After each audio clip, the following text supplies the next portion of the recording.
Dans cette seconde vidéo, je vais vous montrer comment on peut changer en JavaScript le texte situé dans une balise.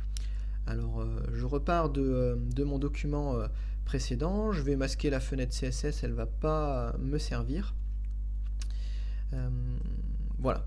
Donc on est toujours sur notre document, notre page web avec un titre, un paragraphe et un bouton sur lequel on va cliquer. Donc là l'objectif ça va être, lors du clic sur le bouton, je vais modifier le contenu de mon paragraphe. Voilà, c'est ce que je vais faire en premier.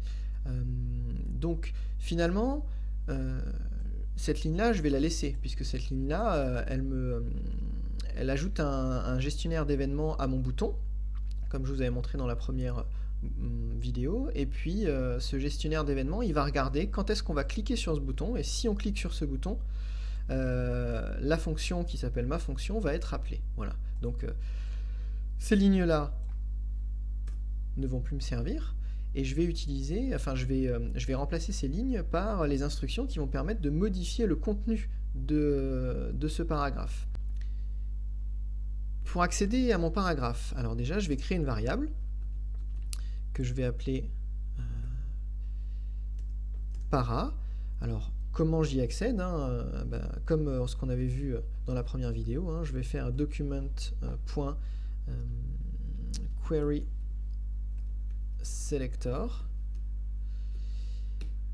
et ensuite en paramètre je vais indiquer l'identité là de mon paragraphe, sans oublier le dièse pour indiquer que c'est un attribut ID.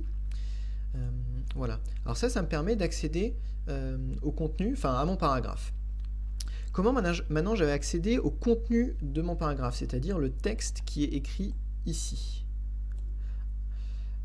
Alors pour faire cela, en fait, l'instruction est la suivante. Il suffit que j'utilise la méthode innerHTML, donc en écrivant para.innerHTML.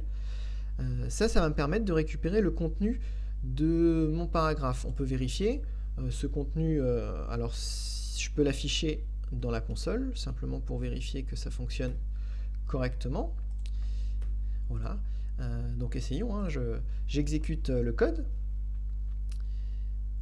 J'ouvre la console pour vérifier si ça fonctionne correctement, et je vais cliquer sur le bouton. Voilà, je viens de cliquer sur le bouton et je vois apparaître dans la console, voici une page web qui va devenir interactive grâce à JavaScript, qui est exactement le contenu de mon paragraphe. Ça veut dire que en affichant ça, j'ai affiché ce message-là. Donc ça veut dire que para.innerHTML est une chaîne de caractères qui est égale à voici une page web qui va devenir interactive grâce à JavaScript. Voilà. Alors ça c'était pour l'afficher dans la console. On peut éventuellement l'afficher dans une boîte de dialogue qui s'ouvre en utilisant l'instruction alerte. On aurait pu vérifier que ça fonctionne correctement aussi de cette façon. Voilà, donc je peux fermer la console, elle va plus me servir. Et je clique, voilà. Et là l'instruction, la fonction alerte va m'afficher le contenu du paragraphe, mais dans une boîte de dialogue. Voilà. Bon, c'est pas l'objectif. Ça c'était juste pour vérifier que ce que contient bien para.innerHTML. Maintenant, l'objectif c'est de modifier cette quantité. Donc pour le modifier ça, j'ai juste besoin de lui affecter une nouvelle valeur, une nouvelle chaîne de caractères. Voilà, tout simplement, je vais écrire voici un nouveau texte. Voilà, tout simplement. J'exécute, et lorsque je vais cliquer sur le bouton cliquer ici, voilà, mon paragraphe a été remplacé par le nouveau texte que je viens d'écrire ici. Voici un nouveau texte. Ce que je viens de vous montrer, pour changer le contenu de la balise P, là, de mon paragraphe, ça marche pour n'importe quelle balise. Je pourrais modifier le contenu de n'importe quel élément de ma page HTML. Par exemple, si je veux modifier le contenu du titre, qui est là, mon titre, il a pour ID mon titre, donc là je vais sélectionner avec Query Selector, je vais sélectionner mon titre, tout simplement. Je vais stocker ça dans une variable qui s'appelle titre, et ici, je vais pouvoir modifier le contenu de titre par le texte que je vais écrire là. Voilà.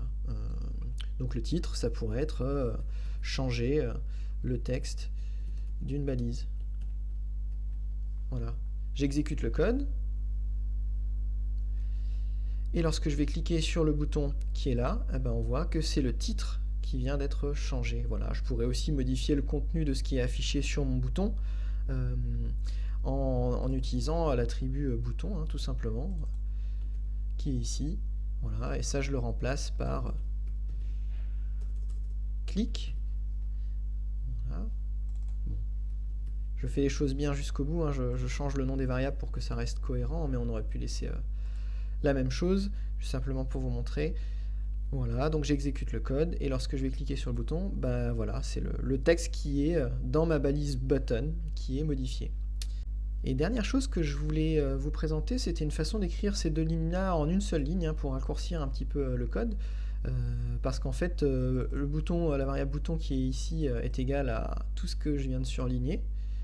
Voilà, donc il suffirait, en fait, on n'est pas obligé de passer par cette variable bouton, on pourrait simplement écrire cette instruction-là. Voilà, donc on sélectionne notre balise appelée bouton, et en mettant .inner.html, on va aller accéder à son contenu, et voilà, et on va modifier son contenu en mettant simplement un égal. Voilà. Donc si j'exécute le code, voilà, donc on retombe sur notre page initiale, et lorsque je vais cliquer sur le bouton, voilà, bah, ça fonctionne de la même façon, hein. Le contenu, le message qui a été affiché sur le bouton a été modifié. Voilà, cette ligne, bien sûr, enfin, on n'est pas obligé de modifier une seule chose, hein, on peut modifier plusieurs choses à chaque fois. Par exemple, si je veux modifier le contenu du bouton et le contenu de mon titre, ben, j'écris juste une deuxième ligne qui ressemble beaucoup à la première ligne, je change juste l'identifiant de ma balise, voilà, et je vais remplacer le texte du titre par le texte nouveau titre, tout simplement. Voilà, j'exécute le code et je vais cliquer sur le bouton, voilà, et on se rend compte que à la fois le texte qui était sur le bouton a été modifié et le titre a été modifié également. Voilà pour cette présentation.